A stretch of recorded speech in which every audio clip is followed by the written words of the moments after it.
오늘 저는 누가복음 21장 34절에서 36절 말씀을 가지고 항상 깨어 기도하라, 이러한 제목으로 한번 말씀을 나누겠습니다. 우리는 하나님의 아들 예수 그리스도를 믿음으로 그 은혜로 말미암아 영원한 생명을 얻게 됩니다. 우리 모두는 이미 하나님의 영원한 생명을 얻은 자입니다. 요한복음 3장 16절에 하나님이 세상을 이처럼 사랑하사 독생자를 주셨으니 이는 그를 믿는 자마다 멸망하지 않고 영생을 얻게 하려 하심이라. 우리가 하나님의 아들 주 예수를 믿을 때 우리는 멸망하지 않고 하나님의 영원한 생명을 얻었다고 말씀합니다. 요한복음 5장 24절도 동일합니다. 내가 진실로 너에게 이르노니 내 말을 듣고 또 나 보내신 이를 믿는 자는 영생을 얻었고 심판에 이르지 아니하나니 사망에서 생명으로 옮겼느니라. 나 보내신 이를 믿는 자는 영생을 얻었고, 우리는 예수를 믿고 죽어서 천국 가는 그런 의미가 아니라 우리가 주 예수를 믿는 그 순간 하나님의 그 영원한 생명을 이미 얻었습니다. 이제 우리의 이 땅에서의 신앙생활은 우리 안에 얻어진 그 하나님의 생명을 최고도로 누리는 것이죠. 그 하나님의 생명은 모든 것을 살리는 생명입니다. 그래서 여러분들이 우리 안에 계신 하나님의 생명을 누릴 때마다 놀란 일들이 일어납니다. 그러면 하나님의 생명을 어떻게 우리가 최고로 누릴 수 있는가? 오늘 말씀에 있는 것처럼 항상 기도하고 깨어 있을 때, 항상 깨어서 기도할 때 우리는 그 생명을 최고도로 누리게 됩니다. 요즘에 우리 한세 교회에서 한 달 정도 10시부터 1시까지 3시간 기도하는 그런 시간이 있습니다. 자발적으로 여성 교육자 중심으로 해서 또 기도하고 싶은 분들, 우리 소성전에 모여서 또 우리 양육실에 모여서 함께 기도합니다. 사실 뭐 3시간 기도한다, 그것이 성도들에게는 처음에 부담이 될 수 있지만 막상 다 함께 기도를 뜨겁게 시작하게 되면 그 3시간의 그 시간이 얼마나 기쁜지 모릅니다. 혼자 기도하기는 아주 벅찬 시간일지라도 함께 또 제목을 놓고 뜨겁게 기도할 때 성령 충만한 은혜가 함께 할 줄 믿습니다. 바로 이것을 통해서 하나님께서 우리에게 놀라운 축복을 주시는구나, 또 우리 안에 계신 그 영원한 생명을 마음껏 누리게 하신다는 것을 분명히 알 수 있습니다. 그럼 우리는 항상 깨어서 기도할 때 무엇을 깨어서 기도하는가? 기본적으로 우리가 기도할 때의 기본 자세는 하나님의 관심이 무엇인가를 알고 그 관심을 기도해야 돼요. 또 하나님이 현재 우리 교회를 통해서 또 여러분 지역을 통해서 여러분을 통해서 어떻게 움직이고 계시는가, 그런 것을 기도해야죠. 하나님의 관심을 위해서 기도하고 또 하나님의 현재 움직이심에 대해서 기도하고 또 영혼 구원에 대한 내가 품고 있는 그 영혼에 대해서 기도하고 또 이 모든 세계 정세에 대해서도 기도하면서 하나님의 다시 오심을 준비하는 그런 기도가 돼야 될 줄 믿습니다. 우리 주님은 이를 위해서 너희가 항상 깨어서 기도하라고 말씀합니다. 이 말씀은 주님이 겟세마네 동산에서 마지막 날 밤에 기도할 때 제자들에게 너희 시험에 들지 않도록 깨어서 기도하라고 주님이 명하신 말씀입니다. 마태복음 26장 41절에 말하죠. 시험에 들지 않게 깨어 기도하라. 마음은 원이로되 육신이 약하도다 하시고. 그러니까 사실 우리가 이 깨어서 기도해야 되는 이유는 무엇인가? 사람은 마음이 원이로되, 이 마음은 원래 영어로 되어 있습니다. 사람은 영의 소원이 있죠. 영의 소원은 우리가 늘 뜨겁게 기도하고 뜨겁게 찬양하고 하나님 말씀으로 충만한 그런 내적인 영성에 갈구하는 마음이 있습니다. 근데 영의 그런 간절한 원함은 있어도 육신이 피곤하면, 육신이 약하면 기도를 할 수가 없는 거예요. 그래서 주님께서 만약에 육신이 피곤하여 기도할 수 없게 된다면 결국 너희는 시험에 들 수밖에 없게 그렇게 말하기 때문에 바로 주님이 말씀합니다. 그러면 왜 우리가 항상 깨어 기도해야 되는가? 첫 번째는 바로 시험에 들지 않도록 하기 위한 것입니다. 다시 한번 26장 41절에 시험에 들지 않게 깨어 기도하라 이렇게 말합니다. 시험에 들지 않도록 깨어 기도하라. 우리가 기도하지 않으면 우리는 시험에 들 가능성이 진짜 많습니다. 사람의 이 체질은요 아주 타락한 육신, 연약함을 갖고 있기 때문에 시험에 잘 드는 체질입니다. 여러분 자신도 봐도 아마 한세 교회 안에서 이렇게 예배하면서 많은 시험이 들었을 거예요. 어느 때는 시험이 안 들고 어느 때는 시험이 드는 이유는 뭐예요? 여러분들이 깨어 기도했다면 그 시험을 이길 수 있는데 깨어 기도하지 않으니까 우리는 시험 들 수밖에 없습니다. 뭐 시험이 안 든 사람이 하나도 없죠. 어떤 성도는 우리 담임 목사님 때문에 시험이 드는 분도 있고 어떤 분들은 우리 교구장 때문에 시험에 들어요. 어떤 분들은 어떤 장로님 때문에 또 어떤 분들은 여성교회 봉사하는 모습을 보고 아유 저렇게 이렇게 시험에 들을 수도 있어요. 예를 들어서 다양한 모습이 다 많습니다. 그러나 우리가 진짜 시험에 안 들기 위해서 우리 적어도 우리가 깨어 기도하는 모습을 가질 필요가 있다. 사실 이 땅에는 왜 우리가 시험에 들을까? 이 땅에서 그래서 이 땅에 바로 시험하는 자가 있기 때문에 시험하는 자 예수님조차도 이 땅에 시험하는 자에 의해서 시험을 받게 됩니다. 마태복음 4장 3절에 시험하는 자가 예수께 나와 이르되 내가 만일 하나님의 아들이여든 명하여 이 돌들로 떡덩이가 되게 하라. 여기 시험하는 자가 왔다는 거예요. 뭐 사단 마귀죠. 사단과 마귀 시험하는 자가 와서 예수님을 미혹합니다. 원래 예수님은 말씀이신 하나님이셨습니다. 근데 그분은 하나님의 아들로서 이 땅에 오셨습니다. 근데 그분이 육신을 입고 올 때 그분은 진짜 사람으로 오신 거예요. 사람으로. 그 안에는 하나님의 아들의 신성이 있었지만 그분은 육신, 사람, 우리가 똑같은 모습으로 이 땅에 오셨기 때문에 그분은 항상 자기 자신을 인자다 이렇게 나는 사람의 아들이다. 나는 하나님의 아들이 아니라 나는 사람의 아들이라 늘 인자라고 표현했어요. 왜? 그분은 우리 타락한 인류를 구원하러 오셨습니다. 타락한 우리 인류를 구원하려면 그분은 사람이 되셔야 됩니다. 왜? 사람의 죄는 사람의 핏값으로 갚을 수 있어요. 짐승의 핏값이 우리를 죄를 갚지 못합니다. 예수님이 만약에 하나님이시라면 그분은 우리를 구속할 피가 없어요. 그래서 그분은 말씀이신 하나님 아들이 바로 사람으로 오신 것이에요. 사단은 그걸 알죠. 그래서 예수님을 너는 원래 하나님의 아들이냐? 너는 아들이 아니냐? 너는 바로 너에게 그런 권위와 능력이 다 있지 않느냐? 이 땅에 네가 온 거 하나님의 아들이니까 기적을 행해서 너의 필요를 채우라. 넌 하나님의 아들이다. 그러니까 우리 주님은 항상 뭐라 그래요? 나는 인자, 사람이다. 이렇게 말씀하는 거예요. 항상 우리가 시험되는 이유는 자꾸만 우리가 이렇게 주변에서 자꾸만 띄워주고 아주 이렇게 높여주니까 결국 그런 모습에 여러 가지 결과적으로 시험 들고 교만해지는 경우가 참 많은데 어쩌든 이 땅에는 시험하는 자가 있다. 교회 안에서도 시험하는 자가 여러분들을 많이 흔들 때가 많습니다.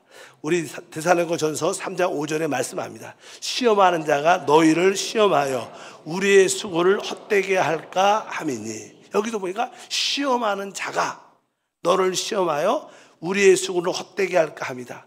우리는 진짜 이 교회를 통해서 하나님을 경배하고 섬깁니다. 그래서 우리는 많은 예배와 많은 봉사와 섬김이 있는데 여러분들이 기쁨으로 예배하고 기쁨으로 봉사하고 기쁨으로 다른 사람을 섬길 때 사단이 와서 시험하는 자가 와서 여러분을 시험 들게. 그래서 여러분들이 시험에 들고 원망과 불평하게 되면 여러분들의 모든 수고가 다 헛되게 된다는 거예요. 여러분들이 아무리 봉사를 많이 해도 결국 시험에 들어버리면 그 봉사 수고는 다 헛되다. 오늘 말씀이 그런 뜻입니다. 시험하는 자가 너희를 시험하여 우리의 수고를 헛되게 할까 함이니 이렇게 말씀을 합니다. 그래서 이 땅에는 시험하는 자가 있구나. 내가 이 시험에 들지 않도록 깨어 있어야겠다. 이런 마음을 가지셔야 됩니다.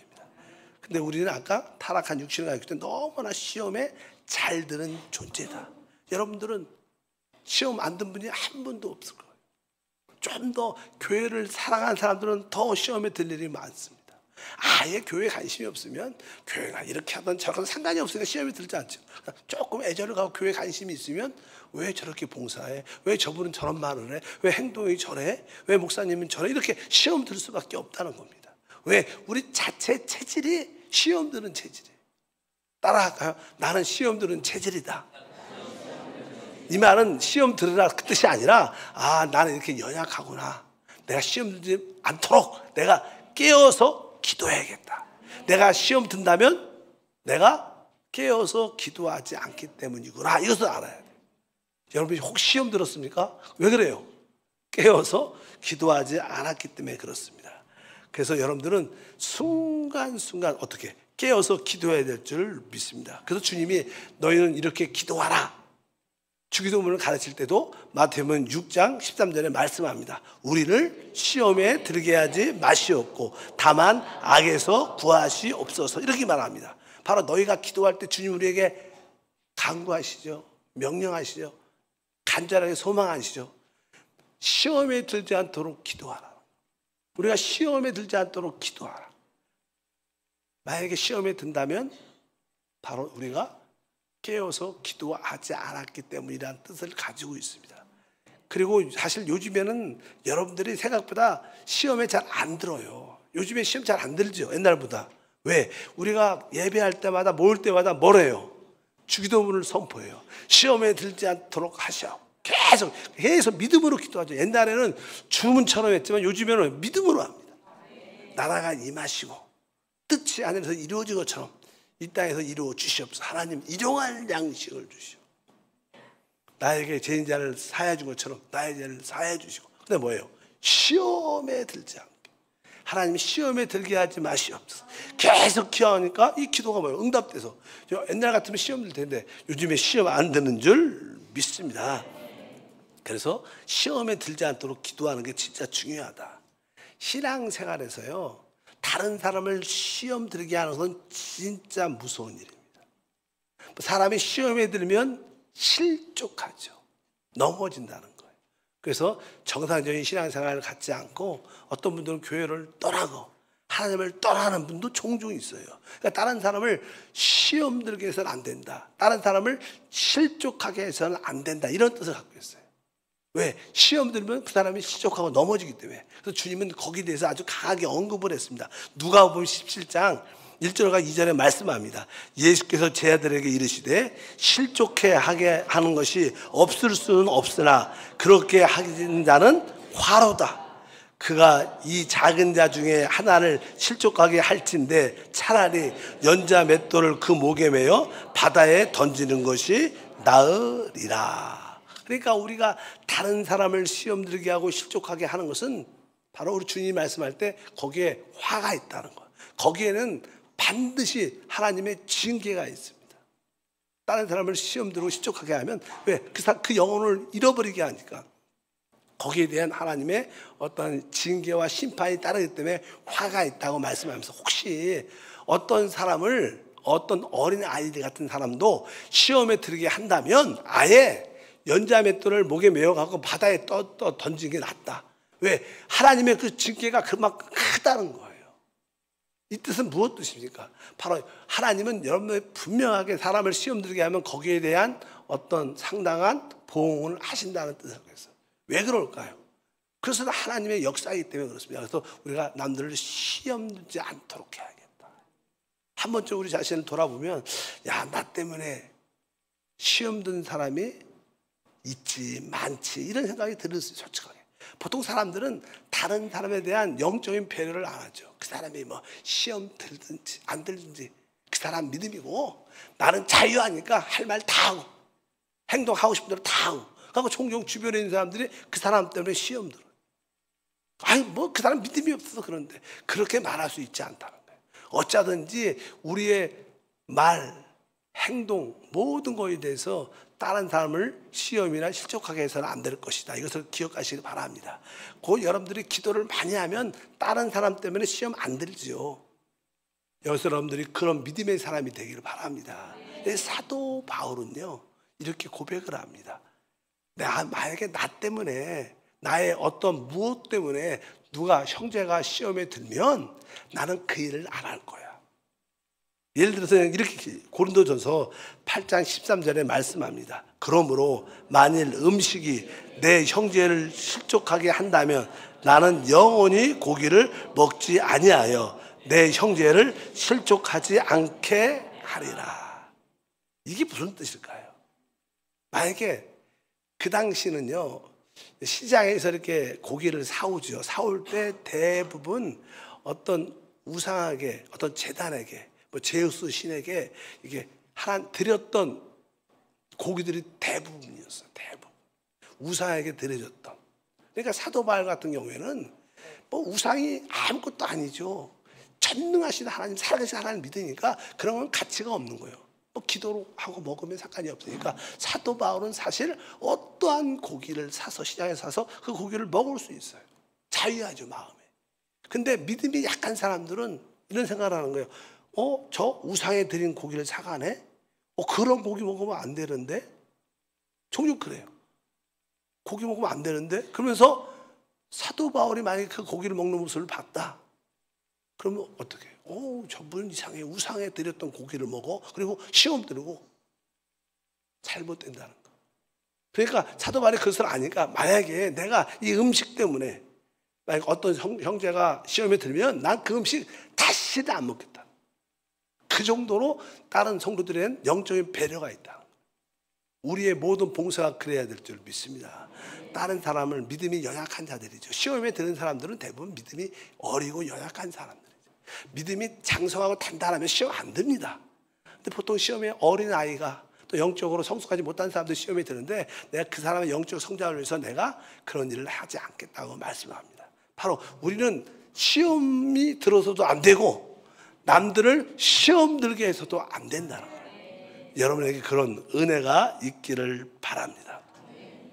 두 번째로 우리가 왜 깨어서 항상 기도해야 되는가?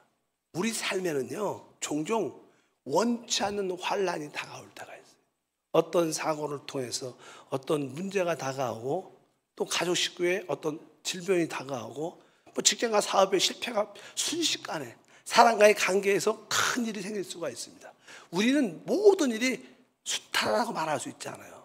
어느 순간에 큰 환난과 문제가 다가오죠. 여러분 인생도 보면 벼랑간에 가정에 문제가 생겨서 큰 갈등과 어려움을 겪을 수도 있어요. 물질적인 문제, 건강의 문제, 사랑과의 문제 때문에 되게 힘들 때가 있어요. 근데 여러분들이 늘 깨어서 기도하고 있으면 그런 큰 환난에서 벗어날 수 있어요. 기도하지 않으면 원치 않는 우리에게 다가오는 그런 환난이 있다는 것을 아셔야 돼요. 성경에 거기에 대해서 이렇게 말씀합니다. 누가복음 21장 오늘 34장 35절에 너희는 스스로 조심하라. 그렇지 않으면 방탕함과 술 취함과 생활의 염려로 마음이 둔하여지고 뜻밖의 그날이 덕과 같이 너에게 임하리라. 이날은 온 지구상에 거하는 모든 사람에게 임하리라. 여기 중간에 보니까 너희는 스스로 조심하라 하고 말씀하시면서 그렇지 않으면 방탕함과 술 취함과 생활의 염려로 이 세상의 구조는요 이 세 가지로 짜여 있어요. 방탕하죠. 그 다음에 술 취함이 있고 그 결과 세상의 염려로 꽉 차 있습니다. 사람들은 이 세 가지는 우리의 육신의 자기의 쾌락과 관련된 거예요. 사람이 술 취하고 방탕해서 자기 육신의 쾌락을 위해서 자기 좋으려고 그리고 또 자기 좋으려니까 돈이 있어야 되니까 늘 생활의 염려. 돈 어떻게 돈을 벌어야지 돈 어떻게 돈을 빌려야지 어떻게 돈 계속 생활의 염려로 꽉 세상의 구조가 다 세상 사람들은 관심이 뭐예요? 술 취하고 방탕하고 세상의 염려로 꽉 차 있어요. 이러다 보면 주님이 오시는 일에 대해서 어떤 일이 되는 거에 대해서 조심이 안 되죠. 마음이 둔해졌기 때문에 느낌이 없는 거예요. 무감각해진 거예요. 그러다 어느 날 어떤 사건이 쾅 터지는 거예요. 사고가 날 수가 있어요. 자녀들에게 큰 문제가 생길 수도 있고 직장의 실직이나 혹은 사업에 부도가 날 수도 있어요. 그런 일이 퉁 터지는 거예요. 근데 여러분들이 항상 이렇게 깨어서 기도하고 있으면 야 우리 사업에 좀 문제가 있는 것 같아. 빨리 준비해야지. 기도하면 하나님이 지혜를 주시죠. 그래서 그것을 볼 수 있게 하고 깨닫게 하시고, 아, 내가 요새 조심해야 돼. 교만해질 수 있다. 내가 행동에 대해서 모든 일에 조심해야지. 내가 요새 너무 술 취해 있었어. 내가 요즘에 너무 방탕했어. 너무 세상적이야. 그런 기도를 하면 그런 느낌이 와요. 그래서 여러분들이 큰 환난에서 피하게 한다. 근데 깨어서 기도하지 않으니까 그냥 막 괜찮지 뭐, 괜찮아 그러다가 꽝 터지는 거예요. 그러니까 빼도 박지도 못하는 진짜 힘든 날을 1, 2, 3년 보내게 돼. 사람들이 많죠. 그런 사람들. 한 번 사고가 터져갖고 그거 한번 회복하려고 고생하고 또 고생하고 어려운 사람들이 많습니다.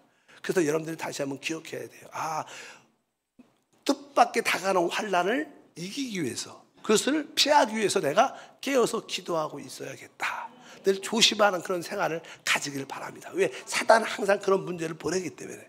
그런데 우리가 개인적으로 어떤 뜻밖의 원치 않는 어떤 사고가 다가올 수가 있습니다. 그래도 이 땅에서 경제적으로 손실, 어떤 가정적으로 어떤 손실, 또 건강의 손실, 어떤 직장과 사업의 어떤 손실이 있을 수도 있겠지만, 그래도 이것은 회복할 뭐가 있어요? 기회가 있는 거예요.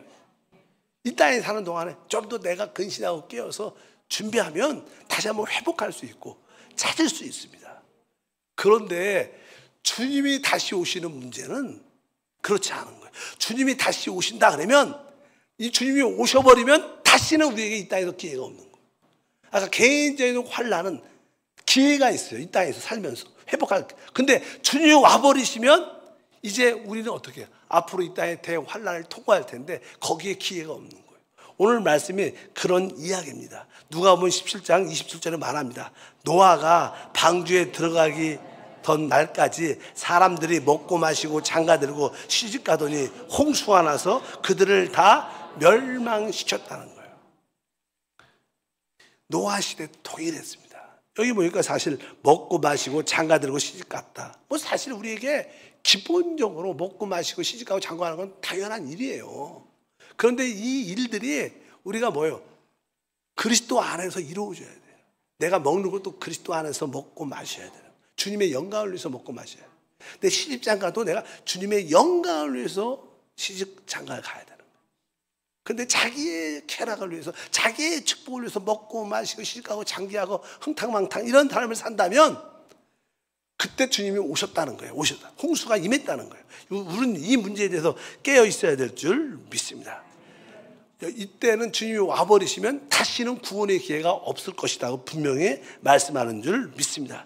그래서 다시 한번 읽어볼까요? 21장 누가복음 34절과 35절에 너희는 스스로 조심하라. 그렇지 않으면 방탕함과 술 취함과 생활의 염려로 마음이 둔해지고 뜻밖의 그날이 덕과 같이 너희에게 임하리라. 이날은 온 지구상에 거하는 모든 사람에게 임하리라. 여기 보니까 뜻밖의 그날이 덕과 같이 너에게 임하리라. 덫이라는 거 알죠? 어떤 짐승을 잡기 위해서 이렇게 잘 갈고리 같은 그런 것을 만들어 놨어요. 아주 먹이를 찾으다가 으스렁거리다가 그냥 그 덫에 딱 걸리면 딱 잡혀갖고 도망가지도 못하고 죽게. 덕과 같이 어떤 누구도 예상하지 못한 거예요. 뜻밖이라고 써요. 뜻밖의 그날이 덕과 같이. 주님의 오심은, 대환난은 그렇게 와요. 뜻밖의 예상치 못한 날에 오시는 거예요. 그럴 때 이미 늦은 거죠. 사실 참으로 깨어있는 사람들은 그 대환난을 피할 수 있는데 대부분 사람들은 뜻밖의 오니까 그 환난을 피할 수 없죠. 그렇게 말씀하기 때문에 우리가 깨어서 기도해야 될 줄 믿습니다. 21장 누가복음 36절에 이어서 읽어보니까 이러므로 너희는 장차 올 이 모든 일을 능히 피하고 인자 앞에 서도록 항상 기도하며 깨어 있으라 하시니라. 그러니까 앞으로 다가올 대환난을 피하는, 대환난을 피할 수 있도록 능히 피할 수 있다. 능히 피한다. 따라할까요? 능히 피한다. 능히 피하려면 대환난을 피할 수 있는 신과 능력이 있어야 돼. 환난이 다가오면 그것을 피할 수 있는 신과 능력이 있는데, 그 신과 능력, 대환난을 피할 수 있는 신과 능력이 어디서 오는가? 바로 깨어서 기도하는 자가 그 능이라는 신과 능력을 갖게 돼요. 여러분들이 깨어서 기도하지 않으면 여러분 절대로 피하지 못합니다. 그래서 여러분들이 늘 깨어 있기를 축복합니다. 기도하기를 축복합니다. 기도하면서 깨어있고 깨어서 기도하고. 따라할까요? 기도하면서 깨어있고 깨어서 기도하고. 이 두 가지를 계속 순간순간 하고 있으면 여러분들은 개인적인 환난을 넘어 또 이 땅에 진짜 임하는 영원한 환난까지 우리가 다 극복하고 피하게 될 줄 믿습니다. 그러면서 우리는 하나님의 그 인내의 말씀을 지켜야 되는 거예요. 어떻게 이 개인적인 환난과 또 영원한 환난을 피할 수 있는가? 바로 오직 하나님 말씀밖에 없죠. 계시록 3장 10절에 말하죠. 내가 나의 인내의 말씀을 지켰은즉 내가 또한 너를 지켜 시험 때를 면하게 하리니 이는 장차 온 세상에 임하여 땅에 거하는 자들을 시험할 때라. 네가 나의 인내의 말씀을 지켰다. 인내의 말씀. 보통 우리가 하나님 말씀을 은혜의 말씀이라 은혜의 말씀. 그러나 하나님 말씀은 은혜의 말씀이지만 또 어떤 거요? 인내의 말씀. 한번 하나님이 약속하셨으면 여러분들이 그것이 금방 이루어지지 않아도 그 말씀은 꼭 이루어집니다. 이루어지니까 내가 끝까지 이 말씀을 인내하면서 믿고 인내하면서 기도해야겠다. 그러니까 하나님 말씀을 믿었으면 끝까지 믿어야 돼요. 오늘 있는 모든 말씀도 다 뭐예요? 하나님의 인내의 말씀입니다. 바로 우리가 인내의 말씀을 지키면 하나님도 우리를 지켜주겠다. 바로 오늘 말씀에 이 세상에 임하는 모든 환난에서 우리를 이어날 줄 믿습니다. 이 의미는 만약에 우리가 인내의 말씀을 지키지 않으면 우리는 대환난에 참여할 수 있다 이 뜻이죠. 인내의 말씀을 지킨 자는 하나님 피하게 해주겠지만 만약에 우리가 인내의 말씀을 지키지 않으면 우리는 필히 그 대환난에 참여할 수밖에 없는 그런 상황이라는 것을 우리가 기억해야 될 줄 믿습니다. 바로 이 길이 무엇이냐? 항상 깨어서 일반적인 기도를 넘어서 간구하는 거죠. 하나님 내가 항상 깨어 간구하는 자가 되게 도와주옵소서. 이렇게 기도하시기를 주님은 축복합니다. 왜 자꾸만 깨어있으라고 말하냐? 왜?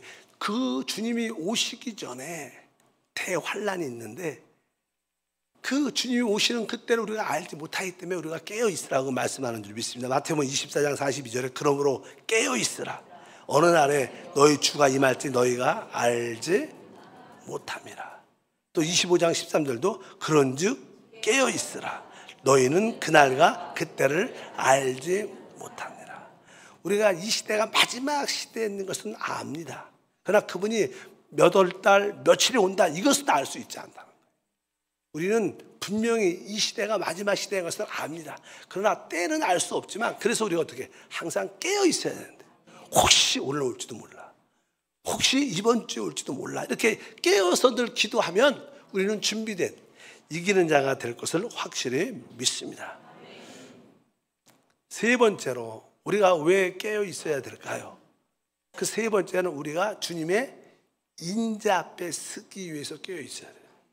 누가복음 21장 36절을 다시 한번 읽겠습니다. 이러므로 너희는 장차 올 이 모든 일에 능히 피하고 인자 앞에 서도록 항상 기도하며 깨어 있으라. 그러니까 인자 앞에 서도록. 시작. 인자 앞에 서도록. 우리 주님은 하늘 보좌에 계시고 바로 그분이 바로 우리 주 예수 그리스도의 인자이십니다. 그러니까 주님 인자 앞에 서서 우리가 하늘 보좌 앞에 서도록 우리가 깨어 있어야 되는 거예요. 어디에 서 있어요? 하늘 주님이 계신 하늘 보좌 앞에 설 수 있어요. 이것은 휴거를 말하죠. 휴거를 말합니다.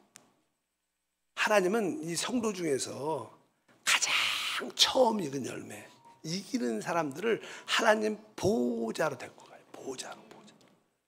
여기서는 계시록에 그 얘기가 나오는데 계시록 14장 1절에 보니까 또 내가 보니 보라 어린 양이 시온산에 섰고 그와 함께한 14만 4천이 서 있는데 그들의 이마에는 어린 양의 이름과 아버지의 이름을 쓴 것이 있도다. 그러니까 보라 어린 양이 시온산에 있다. 어린 양은 우리 주 예수님이시고 시온산, 여기서 말하는 시온산은 하늘에 있는 시온산을 말합니다. 하늘에 있는 시온산 위에 어린 양이 서 있는데 그와 함께 14만 4천이 같이 서 있다고 써 있어요. 그들도 하늘 보좌 앞에 같이 서 있는 거예요. 주님과 함께. 이들은 이기는 자들이에요. 뭐 그들의 이름 보니까 써 있어요. 이렇게 그들의 이마에는 어린 양의 이름과 아버지의 이름을 쓴 것이 있더라. 여기 보니까 그들의 이마 14만 4천 명 한 명씩 보니까 얼굴에 뭐가 써 있어요? 이름이 써 있는 거. 어린 양의 이름. 어린 양의 이름이 뭐예요? 예수예요. 예수. 여기다 예수 써 있는 거예요. 주 예수. 그러니까 우리가 그만큼 주님과 합령이 됐다는 거예요. 그때 주님과 연합된 자. 그러니까 이름을 이미 써놓죠. 그러니까 거기에서 이렇게 기록하는 거예요. 아, 이분들이 하늘 보좌 앞에 주님과 함께 서 있구나. 이 보좌 앞에 서 있는 자들. 이런 자들은 이기는 자 첫 번째 휴거에 참여하는 줄 믿습니다. 보통 일반적으로 주님의 다시 오심에 대한 개략적인 내용은 이런 겁니다. 주님이 다시 오시기 전에 먼저 주님은 진짜 이기는 자를 먼저 데리고 가셔서 하늘 보호자에서 함께서 있다. 그리고 나서 이제 그러면 이 땅은 대환란을 통과하게 돼. 그러면 남아있는 성도들도 어떻게 해? 그 대환란 때문에 아주 고난과 어려움을 통과하면서 그래도 내가 믿음을 지켜야지. 내가 윤육윤육 짐승의 표도 받지 말아야지. 짐승을 경배하지 말아야지. 그런 믿음을 갖고 그들도 깨어지고 순교하고 변화되고 달라지게 돼. 그럴 때 주님이 오시기 바로 전에 이제 그들과 함께 먼저 휴거된 자들과 함께 공중으로 내려오셔서 이제 나머지 사람들을 다 공중으로 휴거시킵니다. 그 이야기가 여러 성경에 써 있죠. 데살로니가전서 4장 17절에 보니까 그 후에 우리 살아남은 자들도 그들과 함께 구름 속에 끌어올려 공중에서 주를 영접하게 하시리니 그리하여 우리가 항상 주와 함께 있으리라. 여기서 휴거되는 사람들은 주님을 어디에서 만나요? 공중에서 만나요. 아까 휴거된 사람들은 보좌에서 만나요. 레벨이 달라. 레벨. 진짜 이기는 자들은 어디? 보좌 앞에 주님 앞에 서게 돼 있어. 그러나 대부분 성도들은 어디에? 공중에서 주님을 만나죠. 그리고 거기서 이제 상급 심판을 받고 혼인잔치가 일어나는 게 보통 주님의 다시 오심에 대한 하나의 그림입니다. 근데 우리가 왜 깨어서 기도해야 되느냐? 우리가 공중으로 휴거된 것도 좋죠. 그러나 더 좋은 게 있어요. 뭐예요? 보좌 앞에 주 앞에 서는 거예요. 이게 진짜 이기는 자의 축복이죠. 믿으시면 아멘. 이런 사람은 대환란도 통과하지 않고 영원한 다스림 안에 최고의 누림을 갖는 거예요. 우리가 왜 항상 깨어서 기도하는가? 바로 보좌에 계신 주님 앞에 서기 위해서요. 여러분들 보좌 앞에 주님 앞에 서기를 원하십니까? 공중에서 주님을 만나기를 원하십니까? 그렇죠. 보좌 앞에서 만나야죠. 그래서 내가 보좌 앞에 주님 앞에서 설 수 있도록 내가 하나님 깨어 기도하게 도와 주시옵소서. 우리 세 가지를 기억해야 돼요. 하나님, 내가 시험에 들지 않도록 깨어서 기도하고, 두 번째는 개인적인 환난을 피할 수 있기 위해서 하나님 깨어서 기도하게 도와주시고, 또 이 땅에 대환난을 통과하지 않고 주님의 보호자 앞에 설 수 있도록 깨어 기도하게 도와주시옵소서. 이것이 우리의 목표와 방향이 되어야 될 줄 믿습니다. 이를 위해서 항상 깨어 기도하기를 축복합니다. 하나님 아버지 감사합니다. 오늘 주님의 말씀에 항상 깨어 기도하라. 특별히 인자 앞에 서도록 깨어 기도라고 말씀합니다. 우리 모든 성도들이 깨어서 기도하는 자가 되기를 원합니다. 그 결과 시험에도 들지 않고 또 개인적인 환난을 당하지도 않고 또 대환난을 통과하기 전에 주의 보좌 앞에 설 수 있는 은혜를 더하여 주시옵소서. 이것이 믿어지고 깨달아지고 이를 위하여 깨어서 강구하는 성도가 될 줄 믿습니다. 예수 이름으로 기도함나이다. 아멘.